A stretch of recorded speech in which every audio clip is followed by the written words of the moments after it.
So in lesson number 3, we learned about two important costing systems. First being absorption costing, second being marginal costing. Now we are coming to a third system that is widely used in today's modern world, and I will say is one of the most relevant costing systems for this dynamic environment that we are living in that has very many different kind of businesses. So this system that we are speaking about is called activity based costing. You would have heard a lot about it in if you're working in the finance profession or you're working in the management related profession. This comes up a lot in costing discussions because it's a very, I'll say, innovative technique of costing. So we'll go through the basics of it to help you understand what this concept is actually about. So you can also make discussions the next time this comes up.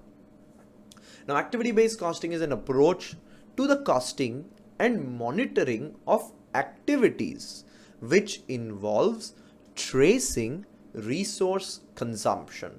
So up until now, we were trying to identify material costs, labor costs, rent costs, overhead costs. We were trying to identify that. But now activity-based costing says identify activities that involve resource consumption. So which activities are the ones that your business goes through or runs which cost you? So activity-based costing divides the overhead costs. Remember, it divides the overhead costs into different activity pools. So let's say right now in your absorption or marginal costing, you're only doing overhead costs, right? You're not breaking them down. You don't know how much electricity has gone in or how much inspection time has gone in, how much setup time or procurement time has gone in. You don't know all of that because everything is grouped in one single subheading, which is overhead costs. Activity-based costing says no, this cannot happen because in the modern business environment, you must understand the details to cost your products better. So the overhead costs are divided into major activity pools. So let's say for your business, one of the major activities is handling of the material. Ordering, let's say the material is ordered, but once it comes in, how do you handle it? Placing it in your warehouse, securing it in your warehouse is also an activity, right? So let's say material handling is one activity. Procurement is one activity. Setup cost, setting up the machine for production is one activity. So activity-based costing says identify the activity pools first, which are major cost areas for your business. After the pool has been identified, understand what is driving that cost. So why is material handling cost incurring? Because the cost per material movement is what we are going through. You're moving the material from one place to another. That is why you have material handling cost. So identify the pool and then break it down to identify why that cost has occurred. So material handling is occurring because of moving the material. Procurement is occurring because you are placing orders. Order is being placed, that is why you are procuring, right? Setup costs are happening because you are actually setting up the machine for production. So activity-based costing says divide your overheads into cost pools, break them down into further cost drivers. That makes your understanding of the entire process a whole lot easier and specific, as you can see right in front of you. To make it easier for you, I'm going to show you the ABC method. Now the ABC method, as we already know, the first thing will be to identify the activities. So find the major activities in your business that generate high costs. Every business has different activities, so it should be specific to your business. Identify major activities for your business. Secondly, break those activities down into cost pools like we learnt. Then those cost pools are further broken down into cost drivers like number of setups or number of inspections. Then what you can simply do is cost pool, whatever the number is. Let's say for setup costs, you are incurring 100,000 total. And then you have your cost driver as number of setups. So you are having 500 setups. Your cost per driver will become the total of the cost pool divided by the cost driver. That gives you the rate per unit for that particular activity.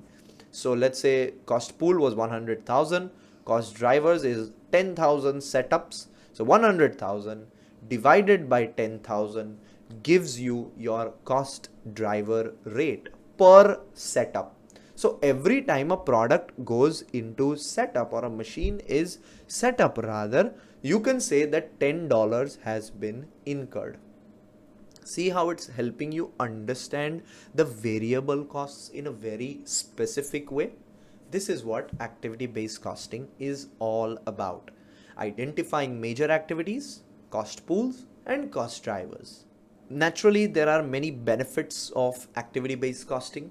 It provides accurate product line costings because you can very clearly identify why a cost has occurred, what the activity was, what the driver was. So it's more accurate. It's flexible enough to give a true and fair view of the costs. If you don't have a fair view of the costs, how are you going to make good decisions?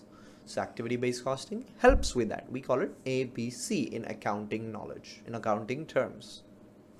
Limitations, on the other hand, is up until now, yes, it's an innovative method, but nobody has really found activity-based costing to be completely profitable.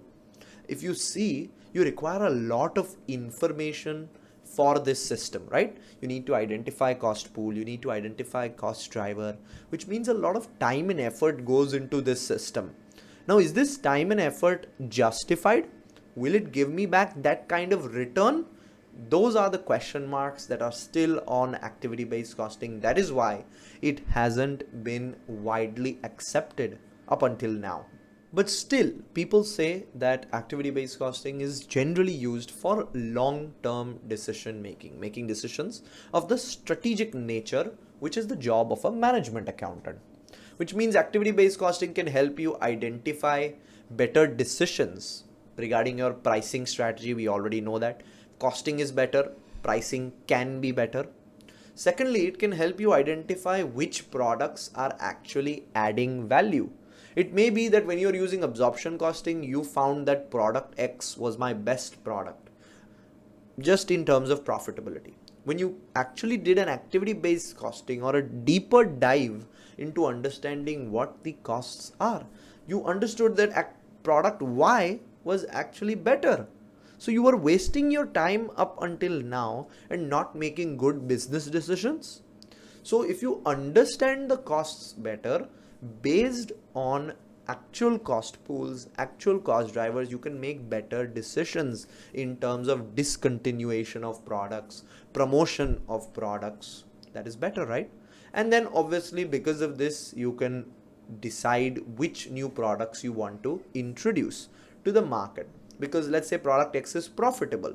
After you understood it's profitable, only then will you look to further invent, further move and provide other variants of that product. So it helps with new product development as well. So in this lesson, I helped you understand the basics of activity-based costing. When anyone speaks about activity-based costing, you will now be able to be part of that discussion.